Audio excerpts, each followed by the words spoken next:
Hello, wonderful people. You are welcome back to my channel. Today we have an algebraic square root problem to solve. It's actually an exponential math problem. Okay, so the question says we should find the value of x. Is this really possible? Yes, it is very possible. Okay, so the first thing we need to do is to define what we have here. Yes, I want you to note that n root a, okay, is equal to a to the power of 1 over n. Okay, nth root of a is equal to a to the power of 1 over n. So that means that square root of x root of 90 can be written as 90 to the power of 1 over root x, okay, minus this will be 60 to the power of 1 over root x is equal to 40 to the power of 1 over root x. All right, now it looks better, right? Okay, now I want us to notice that we have 1 over root x here, 1 over root x here, and 1 over root x here. To simplify it, we can say let y be equal to 1 over root x. Okay, so having said that, we can now write this as 90 to the power of y minus 60 to the power of y is equal to 40 to the power of y. Okay, now we need to bring something out from here. Yes, so we can divide both sides by 40 to the power of y. So if we do that, we have 90 to the power of y divided by 40 to the power of y minus 60 to the power of y divided by 40 to the power of y is equal to 40 to the power of y divided by itself.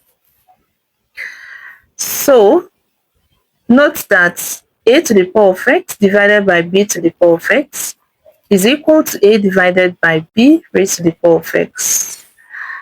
So we can write this as 90 divided by 4 raised to the power of y minus 60 divided by 40 raised to the power of y and 40 divided by 40 raised to the power of y.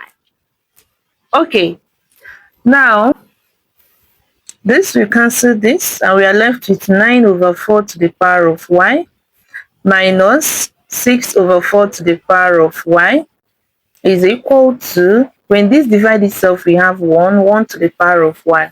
Okay, but 9 is 3 squared and 4 is 2 squared. Okay,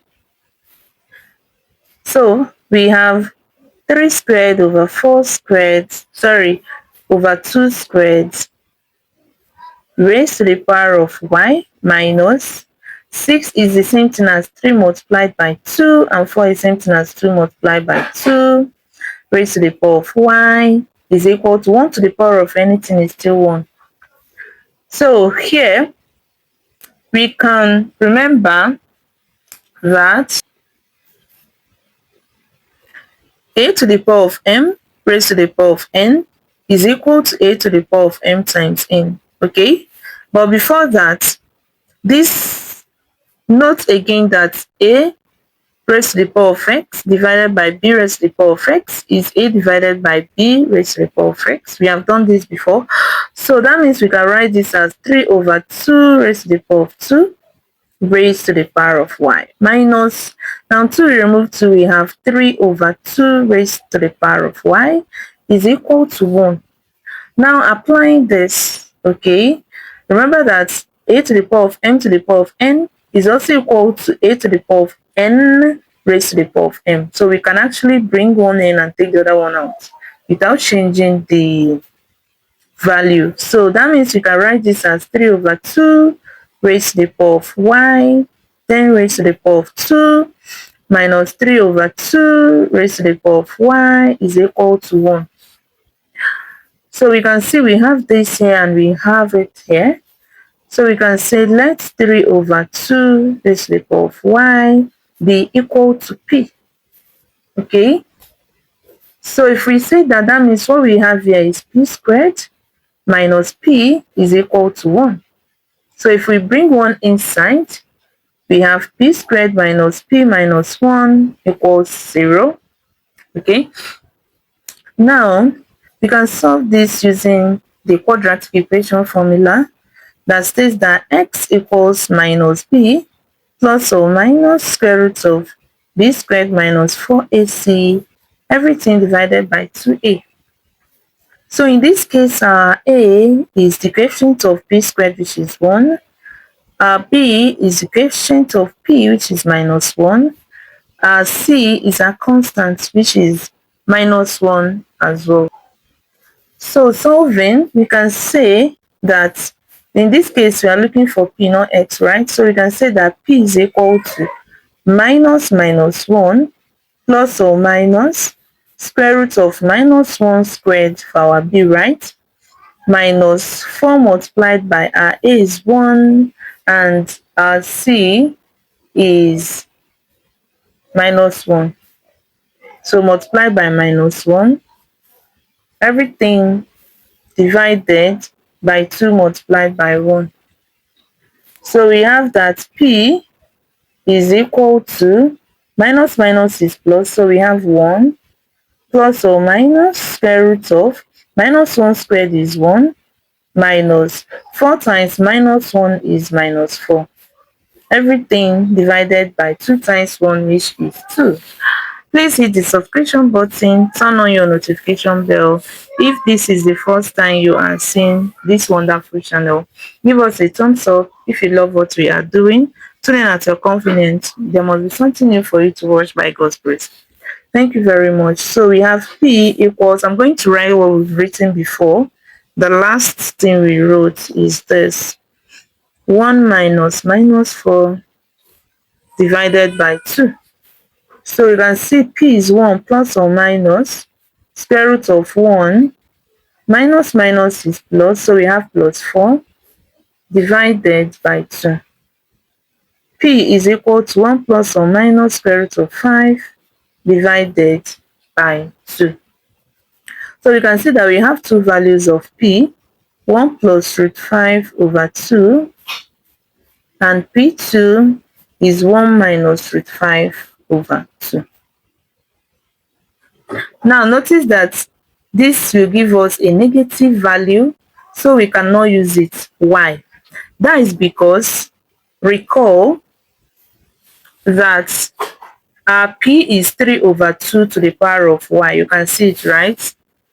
P is equal to 3 over 2 to the power of y. So if we want to get y, we will definitely apply logarithm. And we cannot apply log to a negative number. Okay, so that's why we are rejecting this, because we can't get logarithm of a negative number. So we are going to work with this. So we have this 3 over 2 to the power of y is equal to 1 plus root 5 divided by 2. So we apply log to both sides. So if we apply log on both sides, we will have log 3 over 2 to the power of y is equal to log 1 plus root 5 divided by 2. Okay, so remember that log a raised to the power of b is b multiplied by log a. So that means this is y multiplied by log 3 over 2 is equal to log 1 plus root 5 divided by 2. So to get y, we are going to divide both sides of this equation by this. So your y becomes log 1 plus root 5 over 2 divided by log 3 over 2. All right, but remember that we are not looking for y. So we are just, this is a means to an end. We are definitely not looking for y. So how do we connect y to x? Remember that y is equal to 1 over root x. Y is equal to 1 over root x. So recall that y is equal to 1 over root x. Okay, and we are looking for x, so definitely we can say root x over 1 is equal to 1 over y. Okay, so let's take inverse of this. So root x will be equal to 1 over y. Okay, which is equal to 1 over this will now be log 3 over 2 divided by log. We are going to take the inverse of this, right? 1 plus root 5 divided by 2. So we can now say that root x is equal to, we are removing y and going to this so that we can get our x, that is what we want, is equal to log 3 divided by 2 divided by log 1 plus root 5 divided by 2. But log a over b is equal to log a minus log b. So we can write this as root x is equal to log 3 minus log 2 divided by log 1 plus root 5 minus log 2. So it's time to grab our calculator, and if we do that, we will realize that I've already pressed this before, so I'll just point out, or I'll just say what they are. Okay, so log 3 is equal to 0.4771 minus log 2 is 0.3010 divided by, now log 1 plus root 5 is the same thing as 0.5100, and log 2 is 0.3010. Remember I said I used calculator, so it's not as if to say I have this off heart or by heart. All right, so we have root x is this minus this will give us 0.1761 divided by this minus this will give us 0.2090. So we have square root of x is equal to 0.8423. This is an approximated value. Now to get x, we need to square both sides. We square both sides. And if we do that, we have root x squared is equal to 0.8423 squared. So this will remove this, and we will come to the conclusion that x is equal to 0.7095. Thank you so much for watching. See you in my next video. Bye.